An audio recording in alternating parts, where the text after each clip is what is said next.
அஸ்ஸலாமு அலைக்கும். நம்ம அன்றாடம் பயன்படுத்துகிற இன்டர்நெட் யூஸ் பண்ணுறோம் எல்லாருமே.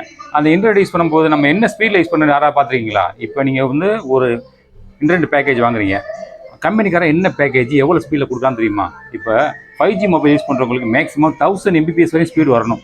ஆனால் நீங்கள் நெட் யூஸ் பண்ணும்போது நீங்கள் இருக்கிற இடத்துல எவ்வளோ Mbps ஸ்பீடு வரும்னு பார்த்துருக்கீங்களா?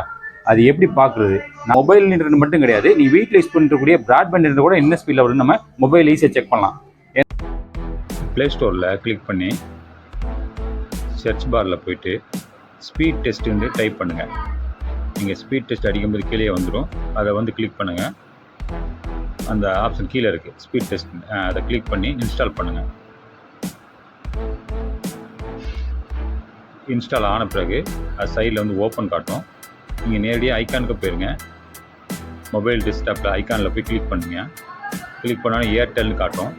இப்போ நான் போட்ட சிம் ஏர்டெல். அதை கிளிக் பண்ணிங்கன்னா இப்போ எனக்கு என்ன ஸ்பீடில் டவுன்லோட் ஆகும், ஏதாவது வீடியோ டவுன்லோட் பண்ணுறேன்னா எவ்வளோ ஸ்பீட் ஆகும்னா 200 Mbps ஸ்பீடில் வருது. ஆக்சுவலாக 5G மொபைலுக்கு எவ்வளோனா வந்து 1000 வரையும் வரும். 1000 Mbps வரையும் வரணும். அதுதான் வந்து 5G மொபைலோட ஃபுல் குவாலிட்டி. ஆனால் நம்ம இதில் வந்து 200 Mbps தான் வருது நம்ம ஏரியாவில். அதே மாதிரி வந்து நம்ம அப்லோட் பண்ணுறது ஏதாவது வீடியோ வந்து யூடியூப்பில் ஏதாவது அப்லோட் பண்ணால் 48 இல்லை 50 இந்த Mbps ஸ்பீடில் தான் அப்லோட் ஆகும். அதுதான் ஷோ பண்ணுது இதில். இதே மாதிரி நீங்களும் உங்களுடைய மொபைலில் அந்த ஸ்பீட் டெஸ்ட்டை செக் பண்ணிக்கலாம்.